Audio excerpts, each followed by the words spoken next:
Bonjour et bienvenue dans ce tutoriel consacré au patronage. Donc, comment réaliser soi-même un patronage à partir d'une pièce, d'un modèle de base qui vous plaît. Vous souhaitez en refaire plusieurs exemplaires. Vous ne voulez pas découper ce modèle pour récupérer les éléments et les retracer. Vous voulez vraiment conserver ce modèle. Donc, je vais vous montrer comment faire pour relever les différents éléments d'une pièce et créer vous-même le patronage sous format papier pour pouvoir le refaire après plus tard. Donc, je vais vous montrer l'exemple avec cette culotte haute vintage. Donc ce n'est pas un modèle très compliqué, mais c'est parfait pour vous expliquer les bases du patronage à plat. Donc c'est parti pour la vidéo consacrée au patronage. Ok, alors bienvenue dans ce cours dédié au patronage. Donc comment relever le patronage d'une pièce qui vous plaît, que vous voulez refaire. Donc là, ça va être une pièce à plat. On va reprendre une pièce à plat du type une culotte. Une pièce à plat, c'est une pièce qu'on peut poser à plat, qui n'est pas en forme, comme par exemple un soutien-gorge qui va être difficile de relever à plat. Donc je vais partir du principe qu'en fait cette pièce, cette culotte, vous ne voulez pas la couper, vous voulez la conserver. Donc le plus simple est tout simplement de couper chaque contour de vos pièces et de les retracer en y ajoutant évidemment les valeurs de couture. Là, je vais partir du principe que vous voulez conserver votre pièce intacte. Donc vous l'avez bien repassée. Donc on va tout simplement céder de coton blanc. Le mieux c'est que ça soit un coton pas trop épais pour pouvoir voir ou sentir à travers les coutures. Et c'est comme ça qu'on va relever chacune de nos pièces de patronage. Avant cela, ce qu'il faut bien comprendre, c'est que là, votre pièce ici, vous voyez, elle est froncée.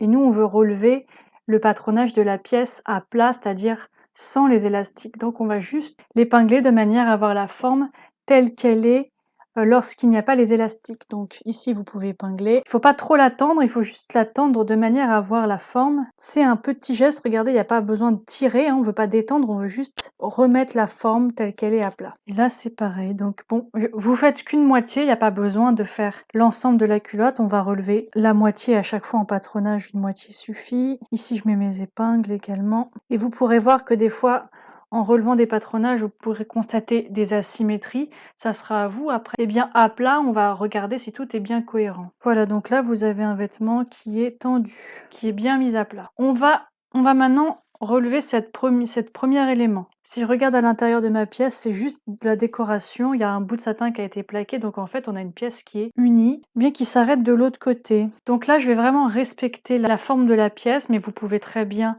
la modifier une fois à plat si vous voulez. Donc je vais déjà prendre mon milieu devant. Je vous rappelle que j'utilise toujours un crayon qui s'efface à la vapeur. Donc voilà, vous pouvez retracer le milieu devant pour savoir où est-ce que vous allez commencer à relever votre patronage. Ici c'est pareil, vous pouvez faire le milieu. J'ai décidé de faire cette moitié là, de reprendre cette moitié en positionnant tout simplement mon tissu.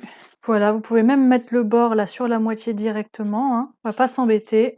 Vous épinglez, voilà, vous fixez ça sans tendre. Il faut bien avoir un coton ou quelque chose qui n'est pas extensible, hein, pour reprendre votre patronage.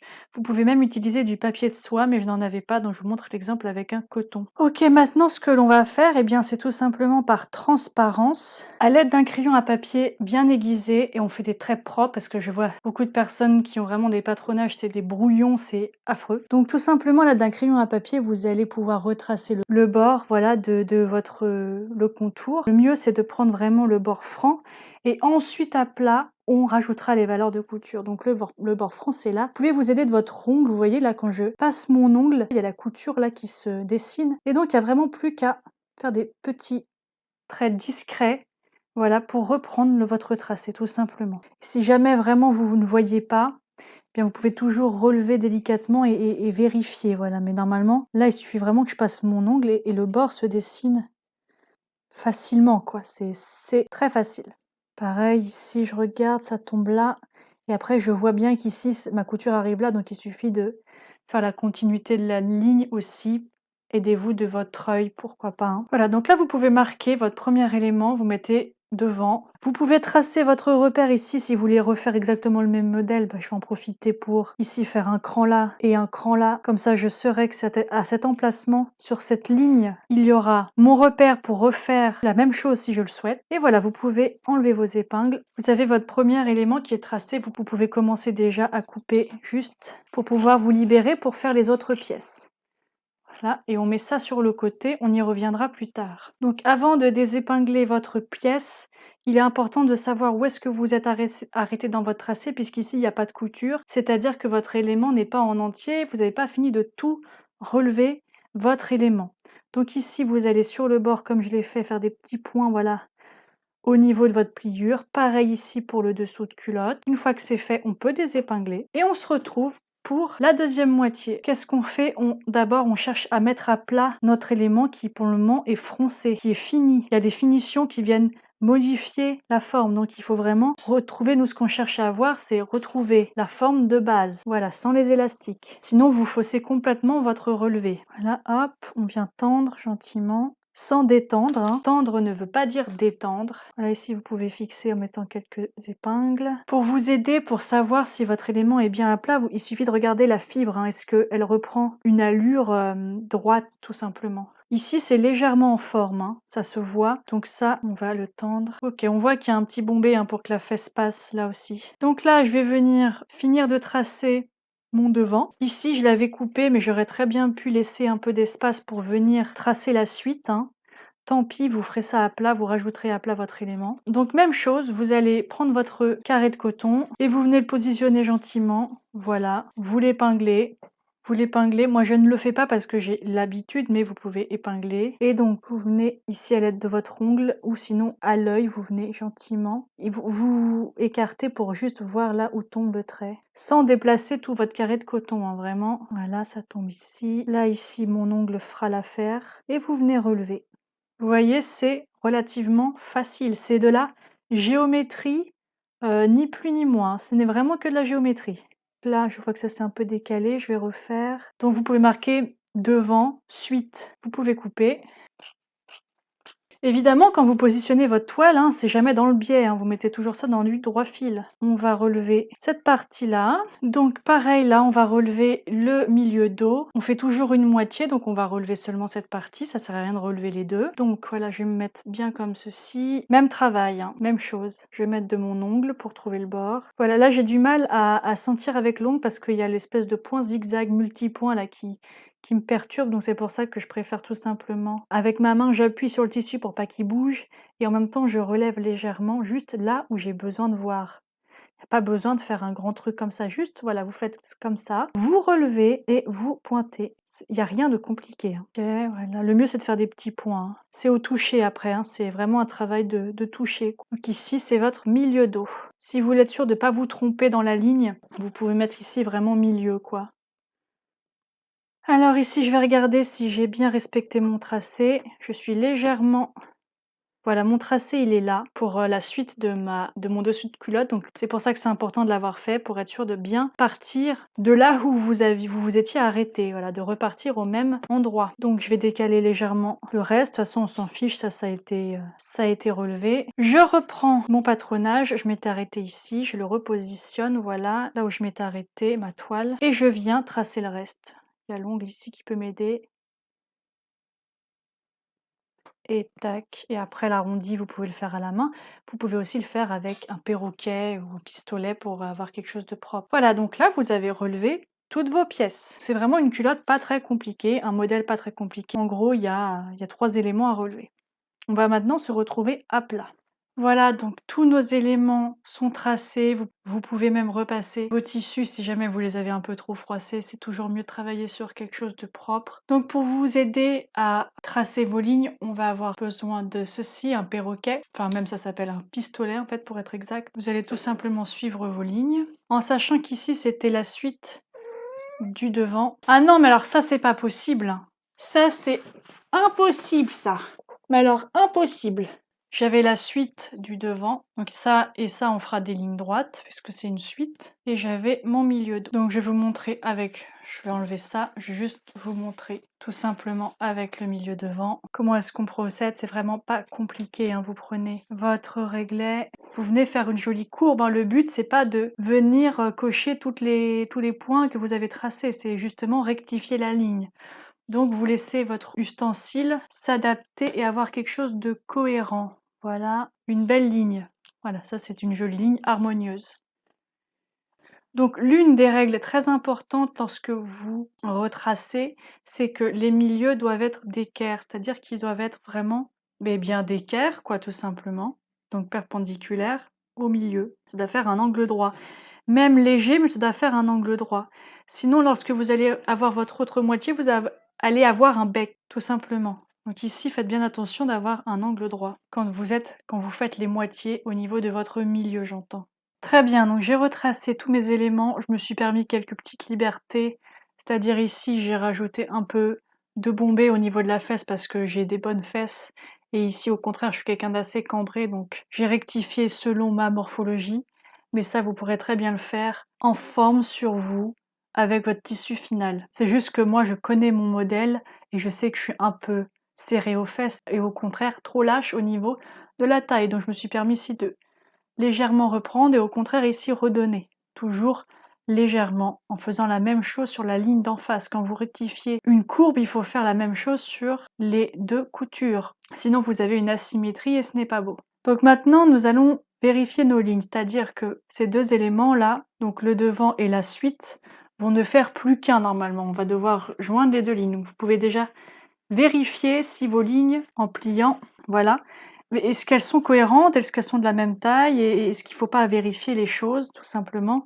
Est-ce qu'il n'y a pas un décalage? Donc vous les mettez l'une sur l'autre. Écoutez, j'ai un coup de chance parce que vous voyez, à la vérification, c'est plutôt bien. En revanche, je constate ici que ma ligne mérite d'être légèrement revue. Voilà, d'ailleurs ce modèle, je trouve qu'il tombe un peu trop sur la fesse, je vais en profiter pour l'échancrer légèrement. Mais même si je voulais rectifier, même si je voulais juste conserver la ligne de base, il faudrait au moins qu'il y ait une suite cohérente. J'aurais eu besoin de faire ceci, vous voyez, pour qu'il y ait un beau prolongement. Donc moi je vais en profiter pour échancrer légèrement ce modèle que je trouve un peu trop près de l'intimité, il a tendance à m'irriter et je trouve qu'il tombe trop sur la fesse, donc je vais en profiter ici pour retirer 5 mm, ça suffira, voilà, en sachant qu'il y a l'élastique en plus qui en rajoute. Et ici je vais enlever en moins 1,5 cm. Voilà, en faisant une jolie ligne. Donc ça c'est moi qui fais une modification, vous n'êtes pas du tout obligé de faire vos modifications si votre modèle vous convient tel qu'il est. Voilà, donc j'ai moi ma nouvelle ligne qui me convient mieux. Ici, pareil, au niveau de la taille, on voit que ça fait comme un petit bec. Là, ça va pas, ça. Donc, on va bien prendre notre perroquet, notre pistolet, et on va faire une ligne cohérente du début jusqu'à la fin. Voilà, une ligne courbée du début jusqu'à la fin. Voilà. Parce qu'on ne veut pas qu'il y ait une sorte de bec comme ça, c'est pas joli du tout. En général, en couture, les lignes que vous n'allez pas relever, vous pouvez les barrer comme ça pour être sûr de ne pas vous tromper. Voilà, ensuite, deuxième vérification, le devant, la suite de mon devant et le dos. Donc vous allez du coup vérifier ici que c'est cohérent et du coup, moi je vais faire la suite de ma nouvelle ligne. Donc je me mets comme ceci. N'hésitez pas à bouger les pièces pour être à l'aise. Donc vous pliez votre tissu là et vous vérifiez que tout ça s'emboîte bien. Là c'est une courbe, hein, donc vous allez être obligé de laisser votre tissu bouger. Voilà, donc ici c'était très cohérent. J'avais bien repris mon modèle, donc je vais juste revoir cette ligne. Voilà, en mettant bien cette courbe là. Là c'est une ligne en courbe, donc vous pouvez pas attendre de vos pièces qu'elles restent bien ensemble. Donc, on va juste mettre la ligne finale, celle que je veux corriger, pour venir terminer. Donc je vais essayer de venir chercher quelque chose d'assez cohérent. Voilà, donc les vérifications sont faites. Pour cette partie qui est symétrique, on va s'en occuper à plat quand on va vouloir relever toutes nos pièces sur une feuille à papier. Donc maintenant que toutes vos pièces ont été rectifiées, eh bien il faut retracer la forme finale, soit sur une feuille cartonnée comme moi j'ai, soit sur une feuille à papier. Tout dépend du nombre de l'utilisation que vous comptez en faire. Vous avez besoin de ceci, donc qui est une roulette, tout simplement, une roulette avec des petits picots. Quand vous allez appliquer tout autour de votre forme, eh bien, vous allez voir que ça va laisser une trace tout simplement sur votre feuille cartonnée ou sur votre papier normal. Donc là, j'ai une moitié qui commence à un milieu, le milieu devant, un milieu qui est en ligne droite, donc je vais le marquer d'un trait rouge. C'est le code couleur basique d'un milieu devant, voilà. Un trait discontinu, c'est vraiment le trait en patronage, c'est vraiment ce trait qui représente vos milieux. C'est vraiment cette ligne qui est représentée de cette manière-là. On sait en général en couture que ça représente le milieu devant. Vous pouvez même le noter, milieu devant. Vu qu'on va faire qu'une moitié, vous pouvez mettre aussi au pli. Au pli parce que c'est une ligne droite. Si c'était une courbe, ça pourrait pas être au pli. Voilà, vous positionnez votre milieu devant.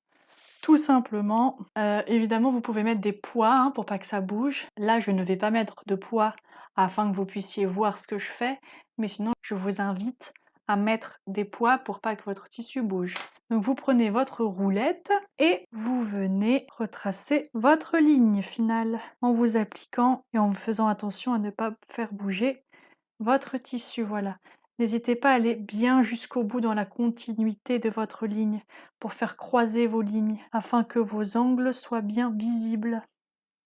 Vous pouvez aller tout droit, vous pouvez faire des petits à-coups. Moi, je préfère faire des à-coups, j'ai du mal à aller tout droit en respectant bien mon tracé, donc je préfère faire des petits à-coups, voilà, hop, voilà. Donc là, évidemment, vous, je pense qu'avec la caméra, vous ne voyez pas, mais moi, je vois bien ici mes petits points, là, mes petits poinçons. Donc ensuite, il y a la suite. Je vais juste faire un trait là et un trait là pour savoir où positionner le reste. Du coup, je vais retracer ma ligne tant que je vois clair. Voilà, ne faites pas des traits gras et grossiers, n'appuyez pas, prenez vraiment un crayon sec, le plus sec possible et faites des traits fins, hein. Pas vraiment des gros traits grossiers, c'est vraiment la meilleure manière d'avoir un horrible patronage qui ne ressemble à rien, avec plein de ratures. Donc, je vais pouvoir positionner là, par transparence, je vois à peu près ma ligne. Ok, donc là j'ai ma suite. Faites vraiment attention à ne pas bouger vos pièces, hein. Là je mets pas de poids pour que vous puissiez voir clair, mais vraiment mettez des poids pour que ça ne bouge pas. Et des poids, ça peut être n'importe quoi, hein. Ça peut être un verre vide évidemment, une tasse, quelque chose d'un peu lourd quoi. Voilà, donc là j'ai ma suite, je vais pouvoir continuer ma ligne. Même une fois sur papier, ne vous empêchez pas de rectifier votre ligne si vous voyez qu'au cours de votre relevé il y a des petits décalages, hein. Vraiment ne vous privez pas de constamment rectifier votre ligne jusqu'à ce qu'elle soit parfaite, hein. Voilà, donc vous avez retracé une pièce, donc là c'est le devant, c'est une belle pièce, c'est un beau devant, hein. On va le mettre devant. On avait également cette ligne, on va pouvoir retracer si jamais vous voulez refaire exactement le même modèle. On va venir remettre notre pièce ici, cette ligne pour venir mettre le détail de dentelle au milieu devant. Hop là, donc là c'est le détail de dentelle. Ok, donc dernière pièce un peu particulière, le fond de culotte, qui est une pièce donc qui doit être parfaitement symétrique. Donc c'est une pièce qui se trouve au milieu. Donc je vais avant tout tracer ma ligne du milieu, donc de dessous de culotte, pour avoir un repère. Vous allez voir, c'est vraiment pas compliqué. Donc toujours quand je trace une ligne qui représente un milieu, je la fais en rouge et en discontinu comme ceci. Bon ça, vous n'êtes pas obligé, mais c'est toujours bien de le savoir. J'ai ma forme et donc je vais choisir de sélectionner un côté. Donc moi je vais reprendre ce côté-là avec ma roulette toujours. Par transparence, j'arrive à voir et à positionner mes milieux sur le milieu que j'ai tracé. À l'aide de ma roulette, je retrace. Et du coup, pour avoir quelque chose de parfaitement symétrique, je vais pas retracer cette partie-là, je vais retourner ma pièce. Et par transparence, j'ai au préalable retracé. J'ai mis tout simplement mon tissu sur ma fenêtre et comme ça, par transparence, vous pouvez mieux voir votre tracé et le redessiner sur l'envers. Pour faire la suite, tout simplement, tracez la suite de votre élément. Donc c'est tout simplement un miroir, hein, c'est un effet de symétrie. Comme je vous l'ai dit précédemment, c'est vraiment de la géométrie, rien de plus. Je vais pouvoir tracer sur mon pointage. Comme je vous l'ai dit plus haut, ne faites pas des gros traits car si vous devez rectifier votre ligne, c'est quand même mieux de gommer sur un trait qui n'a pas été appuyé trop fort que de devoir gommer et gommer sur un énorme trait grossier qui va baver, qui va laisser des traces. C'est vraiment horrible. Voilà, donc vous avez un fond de culotte qui est parfaitement symétrique. Maintenant, ce qu'il va falloir vérifier, c'est est-ce que le dessous et le devant correspondent bien à la couture du devant et du dos de votre culotte. Donc je vais vous montrer l'exemple pour le dos. Donc voilà, donc en général, hein, la partie la plus large, c'est celle qui va dans le dos. Surtout que moi, si vous vous rappelez bien, j'avais rectifié ma ligne, je l'avais modifiée. Donc c'est forcément ici, j'ai forcément rétréci cette ligne-là. Donc il va évidemment falloir qu'elle soit cohérente avec celle-ci. Vu que c'est une ligne courbe, je vais m'aider d'un mètre ruban plutôt que d'une règle pour tout simplement mesurer, voilà, en courbe, en essayant d'être le plus précis possible. Donc là j'ai 5,3 et donc on va ici marquer 5,3, donc 5,3 mm. Pareil, voilà pour rectifier. Et je vais faire la même chose avec le devant. Donc voilà, donc c'est ce genre de petite vérification qu'il est très important de faire pour ne pas avoir de mauvaises surprises pendant l'assemblage. Donc maintenant je vais reprendre ma ligne à l'aide de mon perroquet voyez, c'est très facile, hein, vraiment avec cet outil, vos lignes sont parfaites, quoi. Là, vous allez pouvoir gommer vos lignes superflues pour qu'il ne reste plus que votre contour final. Ok, donc maintenant, qu'est-ce qu'on fait? On a relevé nos éléments. On va pouvoir ajouter tout simplement nos valeurs de couture. Alors, moi, ce que je vous conseille de faire pour une première version, là, c'est vraiment la première fois que vous relevez votre patronage, c'est de mettre au moins 2 centimètres de valeur de couture sur les côtés, ce qui va vous permettre de rectifier votre ligne une fois que vous allez faire votre premier essayage de votre vêtement, de votre élément. Eh bien, s'il y a des endroits où il faut reprendre, ça sera possible avec 2 centimètres de valeur de couture, vous avez vraiment de la marge, surtout qu'il y a 1, 2, 3 coutures, donc vraiment vous aurez de la marge. Si vous laissez que 1 centimètre, ça risque d'être plus compliqué, donc vraiment, pour une version 1, laissez 2 centimètres de valeur de couture, faites votre premier essayage et en fonction des rectifications, ou si jamais il n'y a aucune rectification à faire, qu'elle vous va parfaitement, vous pourrez rectifier votre patronage papier et mettre vos valeurs de couture finales en fonction des finitions que vous avez choisi de faire. Là, je ne vais pas vous faire un cours sur les finitions, ça serait trop compliqué. Mais voilà, donc les côtés, surtout les côtés, les longueurs, vous laissez 2 centimètres et au niveau des tours de cuisse, je vais laisser 0,5 parce que je suis relativement sûre de moi et de ma ligne. Mais si vous n'êtes pas sûr, vous pouvez laisser un peu plus. Pareil ici, je vais laisser 0,5 et là, je vais laisser 0,7. Donc quand vous faites votre assemblage, gardez toujours en tête évidemment la valeur de couture que vous avez mis, hein. Donc voilà, vous avez rajouté 2 centimètres. Donc lorsque vous piquerez sous la machine, piquez à 2 centimètres pour être cohérent jusqu'au bout. Donc pour ajouter vos valeurs de couture, hein, c'est vraiment pas compliqué. On prend sa règle et on rajoute 2 centimètres. Voilà. Pareil, ici c'est une culotte haute, vous pouvez laisser 2 centimètres en fonction. Si vous n'êtes pas sûr de la hauteur, peut-être que vous voulez un peu plus, un peu moins, donc vous pouvez aussi rajouter 2 centimètres de valeur de couture. Et voilà, cette vidéo est terminée, donc vous avez vu comment on passe de ceci à un format tissu, puis pour finir à un patronage papier qui va vous servir, qui va durer dans le temps. J'espère que cette vidéo vous aura plu et si vous voulez apprendre plus de techniques de couture consacrées à la lingerie, des techniques professionnelles, je vous invite à vous rendre sur le site de Boudoir Français où il y a une myriade de formations consacrées à la lingerie, que ce soit pour les débutants ou les niveaux intermédiaires. C'est vraiment dédié et adapté à des personnes qui n'ont jamais cousu de lingerie de leur vie. Dans chaque formation de Boudoir Français, vous trouverez les patronages dans toutes les tailles, les patronages qui sont séparés les unes des autres, ce qui fait que vous n'avez pas besoin d'imprimer toutes les tailles puis retrouver votre taille avec un crayon. Vous avez la liste de tous mes fournisseurs et merceries en ligne ou pas en ligne d'ailleurs pour trouver facilement vos fournitures, vos tissus, vos dentelles, vos merceries. Je sais que ça peut être difficile des fois en lingerie, on trouve pas toujours ce qu'on aimerait. Donc vraiment, moi je vous donne mes bons plans, mes sites où je trouve des très bonnes dentelles de Calais pas chères. Et évidemment, sur le site, vous avez votre tutoriel privé consacré au modèle que vous souhaitez faire. Dans une prochaine vidéo, du coup, on va s'amuser à assembler et à coudre ce modèle. Je verrai encore quelle version je vais lui donner, comment est-ce que je vais la customiser à ma manière. Et du coup, ça sera l'occasion de vous montrer des finitions particulières idéales pour la couture de lingerie. Merci d'avoir regardé cette vidéo. Bisous à toutes!